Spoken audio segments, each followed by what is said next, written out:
राजकुमारी की कहूं कि दुल्हन यह महल यह रात मेरा बैरिन हो गए, लेकिन नहीं कहूंगा तो समझेगी कैसे। मोर वाली हे इंद्राया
खुश रहेगी दुल्हन, खुश रहेगी। स्वामीनाथ, आप राज कलिंगर गए थे ना? हाँ ब्याही, मैं राज कलिंगर में गया था। हो कहा ना कुशलिया मौसी माँ लान के आव, कहा ना कुशलिया दे पिया बाप नंदी चंद्रभान।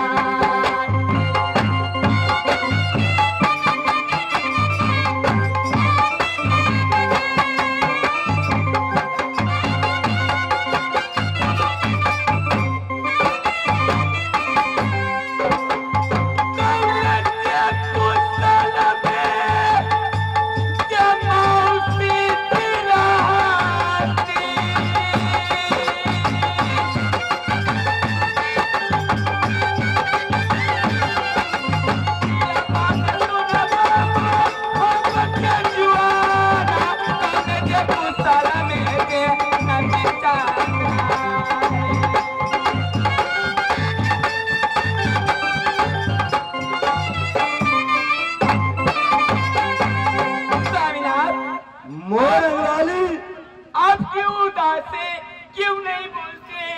कहीं ना बात क्या है?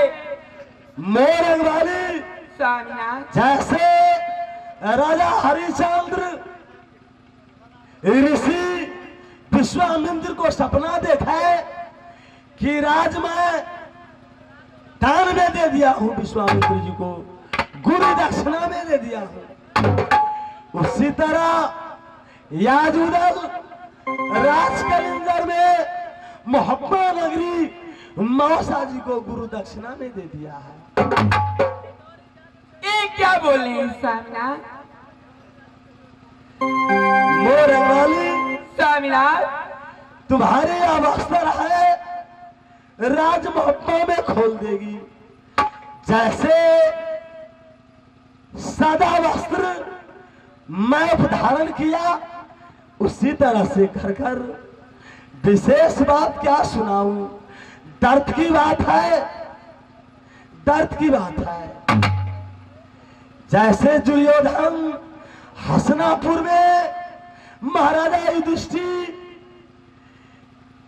भीम अर्जुन नकुल सहदेव को हसनापुर बैरिन किया, उसी तरह आज मेरे मौसाजी राज मोहब्बा बैरिन किया है। हे संगे संगे माते श्री जनक नंदी सीता, हे चौदया गोपाल रसा स्वामी संगे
छोड़ के मेरे साथ में कहीं चलो,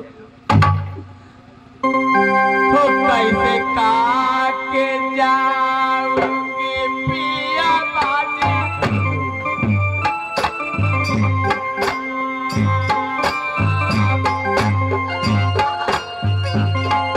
कैसे काके जाऊंगी बाला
सीता मां गई थी, वैसे आपको संगे मैं जंगल जाने चलेगी दुनिया। इस समय भाभी सोना की महल में चलेगी, भाभी सोना की चरण छूकर लक्ष्मीनिया नैना में जाएगी तो नैना में रहेगी, या मेरे संग साथ भैया जी और भाभी जी जाएगी तो अच्छा है, लेकिन मेरे विपद के साथ साथ मेरे भैया अपने सर पर क्यों विपद रखेगा।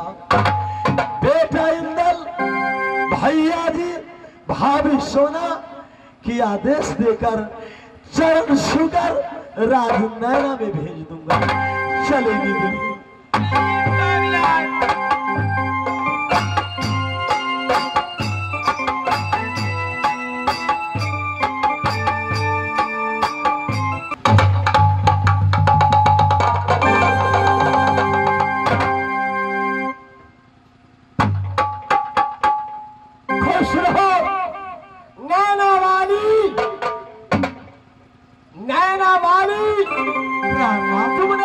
सती हो, पतिव्रती है। आज मेरे सर पर मेरे भाई उदल और आभा को सरबर मुसीबत पड़ गया है। यह रात या ताज या काज या छोड़कर राज मोहब्बत से निकाला होगा।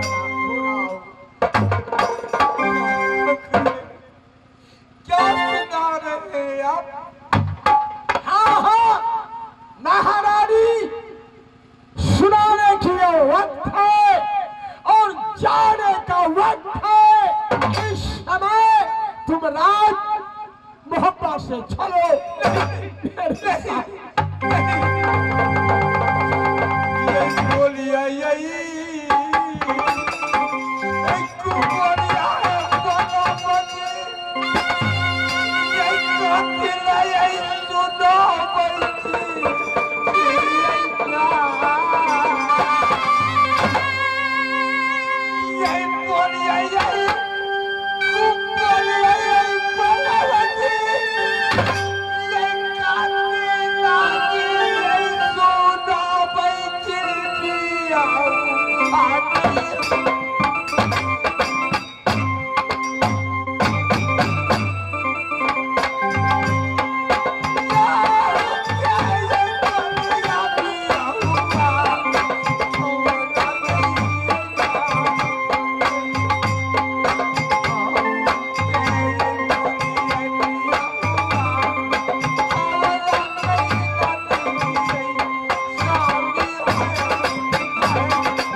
दिया था। आज वही समय, वही घड़ी आ गया है।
लेकिन यह राज आज छोड़ देना है।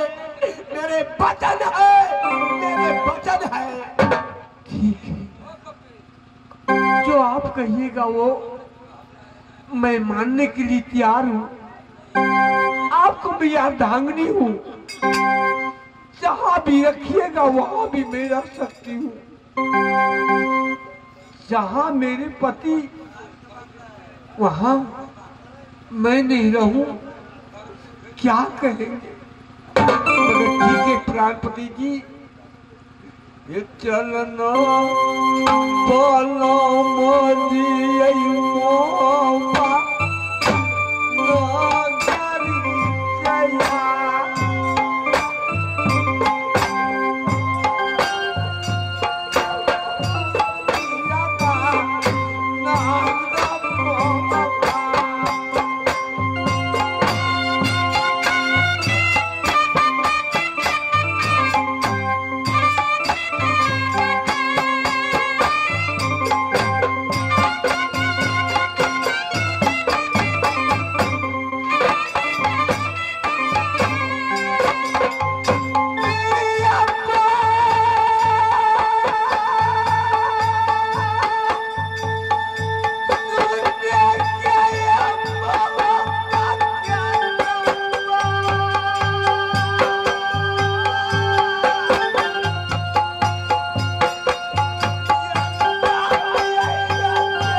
से निकाला हो जाऊंगा या राज छोड़ दूंगा। नहीं रहूंगा, नहीं रहूंगा, नहीं रहूंगा।